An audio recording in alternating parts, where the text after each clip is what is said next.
سب سے پہلی بات کہ انگریزی زبان یا دیگر عالمی زبانوں کی اہمیت سے انکار نہیں کیا جا سکتا. بالکل وہ کر نہیں سکتے ہم، کیونکہ دنیا کا ہم حصہ ہے اور اس میں ان زبانوں میں دنیا جان کا علم ہے. دوسری بات، اور اردو بھی پاکستان کا نیشنل لینگویج بن چکا ہے، بن چکا ہے، اس سے بھی ہمیں انکار نہیں ہے. اس پہ فرق ہے. جی، پاکستان کی ریاست کے تناظر میں ہمیں یہ کرنا پڑے گا کہ اردو کو ہم ایک لنگوا فرینکا، ایک رابطے کی زبان قرار دیں. قومی کہنا اس کو پرابلم ہوگا.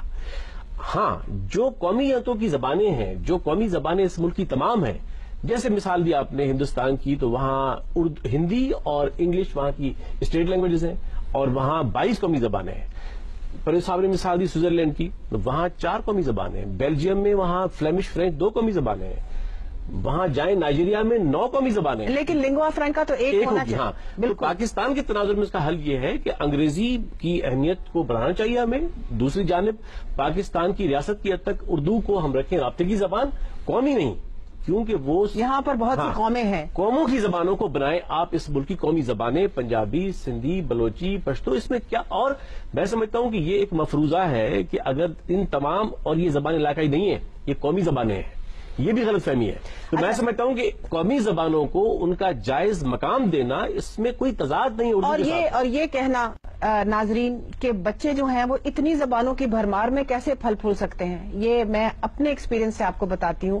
میرے 2 بچے ہیں ماشاءاللہ، میں نے ان کو بچپن سے، جب سے انہوں نے بولنا سیکھا، صرف اور صرف پنجابی سکھائی. ہم نے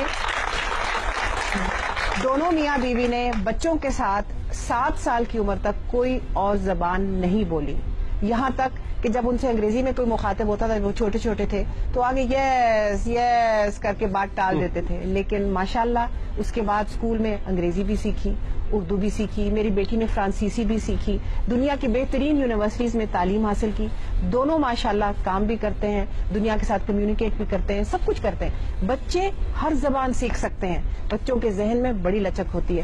میں یہاں پر ماں باپ سے مخاطب ہو کے درخواست کرتی ہوں، اگر آپ کے بچے چھوٹے چھوٹے ہیں، بڑے بھی ہوں، آپ ان کے ساتھ اپنی ماں بولیے، ضرور بولیے. اور یہ ایک طویل ڈیبیٹ ہے جس پہ آج ہم نے تھوڑی سی مختصراً لائٹ اس پہ شائن کی. ہم واپس آئیں گے، اس کو ڈیبیٹ کو دوبارہ کسی اور پروگرام کے حوالے سے جاری رکھیں گے. Thank you so much for watching. خدا حافظ.